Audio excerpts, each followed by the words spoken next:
आज हम आपके सामने गणित ज्ञान कक्षा 5 इसकी पेज नंबर 42 पे लासापा और मासापा की एक्सरसाइज है जो कि आज हम आपको कराएंगे। ठीक है, हमें कभी कभी ये परेशानी हो जाती है, हमें ये समझ में ही नहीं आता है कि किस में हमें लासा निकालना है और किस में मासा निकालना है। इसे समझने की बात यह है, लासा जो होता है वो अव्यक्त होता है यानी कि मल्टीपल होता है, और जो मासा होता है वो फैक्टर होता है। तो इतना तो हम पहले वीडियो में बता चुके हैं कि मल्टीपल कैसे निकालेंगे और फैक्टर कैसे निकालेंगे। अपवर्त और अपवर्तक वाले वीडियो आपने मेरा पहले देख रखा होगा, उसमें मैंने ये अच्छे से बता रखा है कि मल्टीपल क्या होंगे और फैक्टर क्या होंगे। तो जो मल्टीपल हैं वही हमारे लासा हैं, उसमें जो सबसे छोटा मल्टीपल होगा वो हमारा लासा होगा। अगर फैक्टर की बात करें तो जहां पर हमारा जो फैक्टर होगा, जो सबसे बड़ा फैक्टर होगा वो हमारा मासा होगा, कि जो भी नंबर दे रखे हैं उस नंबर के अंतर्गत हम ये फैक्टर करेंगे और ये देखेंगे कि हमारा कौन सा मैक्सिमम फैक्टर जा रहा है, वो मासा होगा। तो विशेष पहचान ये है कि अगर हम मासा निकालेंगे तो वहां दे रखा होगा कि बड़े से बड़ा या ज्यादा से ज्यादा, इस टाइप के वर्ड यूज कर रखे होंगे मासा के लिए। और लासा निकालेंगे वहां छोटी से छोटी, कम से कम, इस टाइप के वर्ड दे रखे होंगे। लासा के लिए कम से कम, छोटी से छोटी, और मासा के लिए बड़े से बड़ा या ज्यादा से ज्यादा, इस टाइप के वर्ड दे रखे होंगे। तो आज हम आपको बहुत सरल तरीके से बताएंगे कि हम मासा और लासा किस प्रकार से पहचाने और निकालें। देखिए, इसमें क्वेश्चन नंबर जो 3 है, इसमें दे रखा है एक लाल रिबन है जिसकी लंबाई 30 सेंटीमीटर है और एक सफेद रिबन है जिसकी लंबाई है 42 सेंटीमीटर। मतलब हमारे पास दो रिबन है, एक 30 का है और एक 42 सेंटीमीटर का है। अब इन्होंने इसमें ये बता रखा है उस बड़े से बड़े टुकड़े की लंबाई बताओ जिसमें दोनों रिबन पूरा पूरा काटा जा सके। तो अब हमें ये समझ में आ रहा है कि बड़े से बड़े टुकड़े की लंबाई बतानी है जिसमें ये रिबन पूरा पूरा काटा जा सके। अब बड़े से बड़ा बोल दिया, इसका मतलब इसका क्या निकलना है, मासा निकलना है। लेकिन अब हम ये देख लें कि मासा ही क्यों निकलना है। अब ये बताइए, जो मासा होता है इसमें हम क्या लेते हैं, अपवर्तक। तो अपवर्तक निकालिए, 30 का अपवर्तक। ये बहुत इजी तरीके से मैं बता दूंगी अभी कि मासा कैसे निकालते हैं, लेकिन इसमें पहले मैं आपको डिटेल में समझाती हूँ।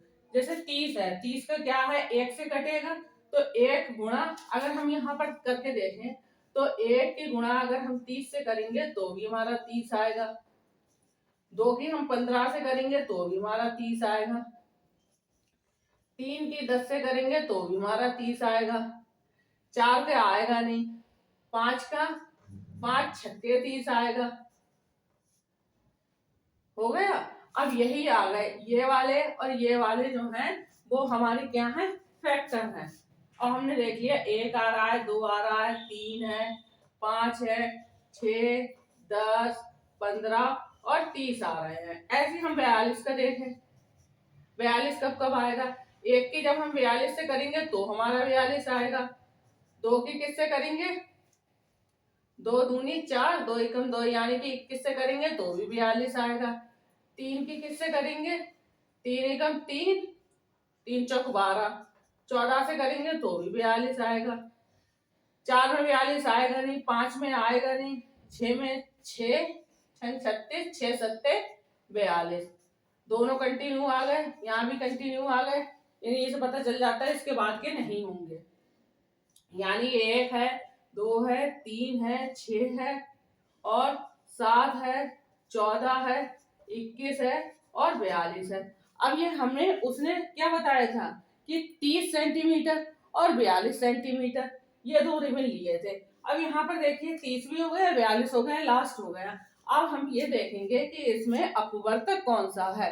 सबसे पहला अपवर्तक कौन सा है, एक सा नहीं, सबसे बड़ा अपवर्तक, सबसे पहले अपवर्तक एक है, फिर 2 है, फिर 3 है, 5 नहीं है, फिर 6 है। 6 के बाद देखिए यहाँ 7 है लेकिन यहाँ नहीं है, यहाँ 14 है, यहाँ नहीं है, यहाँ 21 है, यहाँ नहीं है, यहाँ 42 है, यहाँ नहीं है। मतलब 6 के बाद दोनों बिल्कुल अलग है। यानी कि सबसे बड़ा जो हमारा अपवर्तक है वो क्या है, 6 है। तो ये जो 6 है ये वही टुकड़ा है जो हमें लेना है। यानी कि जो उन्होंने कहा है रिबन का कौन सा, मतलब दोनों रिबन पूरा पूरा काटा जा सके। तो वो नंबर क्या होगा? 6। वो नंबर होगा 6। अब इसको हम शॉर्ट ट्रिक से करते हैं। देखिए 30 42, 30 एकम 30 कितना आया? 2, और यहाँ आया 1, इसे अंदर लिखा इसे बाहर लिखा। 12 एकम 12, 12 दूनी 24, कितना आया? 6 आया। अब 12 लिखेंगे, 6 कम 6, 6 दूनी 12, पूरा कट गया, बचा क्या हमारे पास? 6। यही तो हमने बताया था कि मासा भाग विधि से निकाल दिया, ये आ गया। अब इसका नेक्स्ट क्वेश्चन जो है वो है 80 और 90 को पूरा पूरा विभाजित करने वाली सबसे बड़ी संख्या बताओ। अब यहाँ सबको समझ में आ रहा होगा, सबसे बड़ी संख्या है, इसका मतलब इसका क्या निकलना है? मासा निकलना है। तो जैसे मैंने अभी आपको बताया था, आप वैसे निकाल के देख लीजिए कि जो सबसे बड़ा अपवर्तक होगा वही उसका मासा होगा। लेकिन हम इसे भाग विधि से निकाल सकते हैं, यानी कि हमारे पास 80 है नंबर, और कौन सा नंबर है? 90 है। तो हम इसमें से 90 को बीच में लेंगे और 80 से निकालेंगे। 80 कम 80, यहाँ बचा क्या हमारे पास? 10, 10 धाम 10 अट्ठे 80 हो गया। तो जो हमारा जो नंबर है वो क्या आया? 10। 80 और 90 को पूरा पूरा विभाजित करने वाली कौन सी होगी बड़ा नंबर? 10। इसका क्वेश्चन नंबर 5 ये है, एक अलमारी में कुछ पुस्तकें रखी हुई हैं, इनको 10, 15 और 24 के समूह में रखने पर पूरे पूरे समूह बन जाते हैं। अलमारी में कम से कम कितनी पुस्तकें हैं? पता चल रहा है कम से कम का मतलब हमें क्या निकालना है? इसका लासा निकालना है, यानी कि लघुत्तम समावर्त निकालना है। हमें समावर्त निकालना है, अपवर्तक नहीं निकालना है। समावर्त कैसे निकालेंगे? अब 10, 15 और 24 है, हमने यहाँ लिखा 10, यहाँ लिखा 15, यहाँ लिखा 24। अब हम निकालेंगे इस टाइप से। 2 पंजे 10, ये नहीं कट रहा है, नहीं काटेंगे। 2 एकम 2, 2 दूनी 4। अब किससे जाएगा? अभी भी 2 से जाएगा। 5 का 5 उतार लिया, 15 का 15, 2 छक 12। अभी भी ये 2 से जाएगा। 5 का 5, 15 का 15, 2 3 6। अब नहीं जाएगा। अब किससे जाएगा? 3 से। 3 एकम 3। हमें इसमें क्या है? नीचे 1 लाना होता है सबके नीचे। अब ये 5 से जाएगा। 5 एकम, यहाँ पर 3 पंजे 15, 3 एकम 3, यानी कि अब ये किससे जाएगा? 5 एकम 5, 5 एकम 5। और यही हमारा जो है कम से कम किताबें कितनी होंगी वहां पर? 2, 2, 2, 3 और 5। टोटल क्या हो गया? 2 दूनी 4, 4 दूनी 8, 8 16, 8 3 24, और 24 पंजे 120। इसका नेक्स्ट क्वेश्चन है कि 3 अंकों की छोटी से छोटी संख्या बताओ जो 4, 8 और 16 से पूरी पूरी बट जाए। 4, 8, 16 से पूरी पूरी बट जाए। अब हमें यहाँ 2 अंक की नहीं लेनी है, हमें यहाँ 3 अंक की संख्या लेनी है। तो सबसे पहले हम ये क्या करेंगे? अब छोटी से छोटी है, जिससे हमें ये पता चल रहा है कि हमें इसका क्या निकालना है? लासा निकालना है। अब छोटी से छोटी सबसे पहले हम इसका लासा निकालते हैं। 4, 8, 16, 2 दूनी 4, 2 चौक 8, 2 अट्ठे 16, 2 एकम 2, 2 दूनी 4, 2 चौक 8, 2 एकम 2, 2 एकम 2, 2 दूनी 4, 2 एकम 2, 2 एकम हो गए। यानी कि लासा जो हमारा आया इसका क्या आया? कितना आया? 2 2 4, 4 एकम 4, 4 दूनी 8, 8 एकम 8, 8 दूनी 16, यानी कि हमारे ये क्या आ रहा है? 16। लेकिन ये कितने का है? 2 नंबर का है, और हमें क्या चाहिए? 3 नंबर का चाहिए।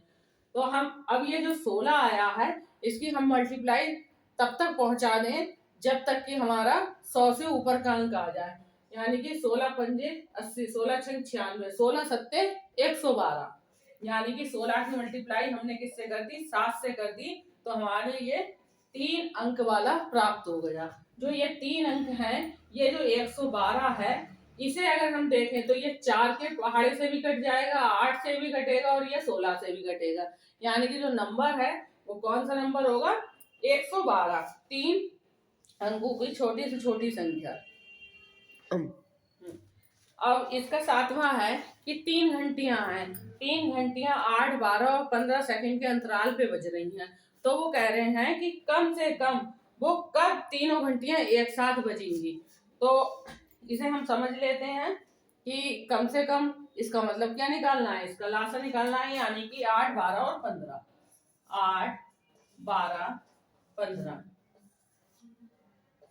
2 चौक 8, 2 छक 12 और ये 15 एज इट उतार लिया। 2 दूनी 4, 2 तिया 6 और 15 ऐसे निकाल लिया। 2 एकम 2, 3, 15, 3 एकम 3, 3 पंजे 15, 5 1, सब में एक एक आ गया। अब हम ये देख लेंगे कब बजेंगी। 2, 2, 2, 3 और 5। 2 दूनी 4, 4 दूनी 8, 8 16, 8 तिया 24 और 24 पंजे 120। मेरा आप सबसे ये निवेदन है कि अगर मेरी बनाई हुई वीडियो आपको पसंद आ रही हैं तो आप मेरी वीडियो को लाइक करिएगा, अपने फ्रेंड्स में शेयर करिएगा और चैनल को सब्सक्राइब करिएगा। Thank you.